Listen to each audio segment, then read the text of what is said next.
I come from a family of 5. Those are 2 boys and 3 girls. I am the last born, but then unfortunately my father died. It was around 2001. The mom goes the next year, and that was HIV/AIDS. And from then on, life became a problem. You know, when you're still young and you lose your parents, most relatives, most especially we here, are after the property that the parent leaves behind. And we weren't spared. Our property was grabbed. Because by that time I was around in P4. My brothers and sisters from the eldest were all not mature enough to out-reason these people, so it was grabbed. Edith's Home is an organization I got to know through the director called Papa John. Papa John, by God's grace, happened to meet my auntie in Bali when he was doing his duties. I think by then he was right from Entebbe to collect some things.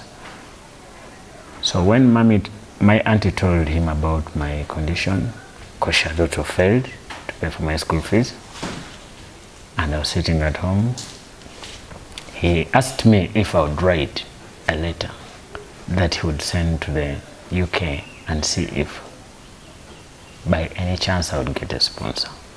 He invited me for a retreat in Edith's Home, that is in Ngora. When I came around, I met similar people who are in the same condition like me. So at last, I thought I'd got a family. After all the loneliness, after all the struggles, at last, I found people who are in the same condition like mine, whom we could share the same problems with, and now this became really a home. I have met so many people, made so many friends, orphans like me, but when we are together, we forget we are orphans because we are happy. We are given everything, school fees.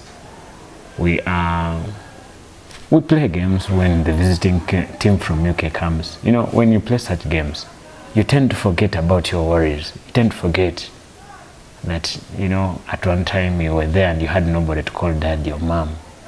See, we play. We now take Edith's Home as our father and our mother. That's why, I don't know about others, but me individually, I am always anticipating for the time the retreat comes around, because I know that is the time I clean my heart. Whatever I've gone through throughout the year, that is when I leave it behind. By giving me and providing me or helping me financially, it has uplifted me from what I thought was a dark hole, or what I thought was a dark place, from a dark tunnel. I can see that wherever I'm going, there is light. Wherever I'm going, I know in one way or another, I will never be a failure. But before, I thought, now for me, I have no future. For me, the world is nothing but a cruel place for me. No one loved you. No one cares. No one wants to sit near you. No one wants to know how you slept, whether you ate or not. No one cares if you put on torn clothes or not.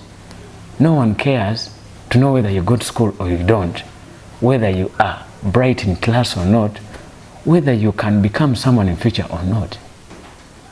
That is the world I was living in before I joined Edith's Home. Orphans here in Africa are the most stigmatized people in the world. The society looks at you as a burden. The people around you, your relatives, your aunties, your uncles, your brothers and sisters, all look at you as a burden to them. Every time they see you, they expect nothing but you begging them this and that. Most of them try to shy away from such responsibility. Most of them don't want to lend out a helping hand to people like us. However much you might be talented or skilled, however much you might want to go to school, if you see me smiling right now, it's not a smile from my face, it comes from my heart. And there are very many out there who can smile like me if they are given the opportunity of being given. If there is anyone out there who feels they can forego something to make someone smile, a little child in Africa here to smile, there are no better blessings than those. God will be making his work through you. We down here always appreciate what you do for us. You give us hope. You give us